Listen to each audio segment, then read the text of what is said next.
Johannes C. Ocabia, I have the honor to present to you 122 candidates for completion.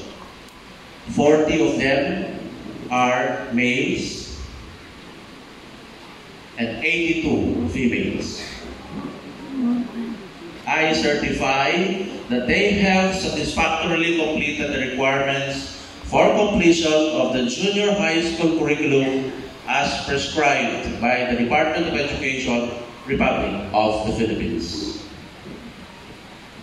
By virtue of the authority vested on me by the Secretary Sani Angara of the Department of Education, and as presented by the school principal, Dr. Jan Josepe, that these 122 of whom are 40 males and 82 females who have satisfactorily completed the prescribed curriculum for the completers of the basic education of the Philippines.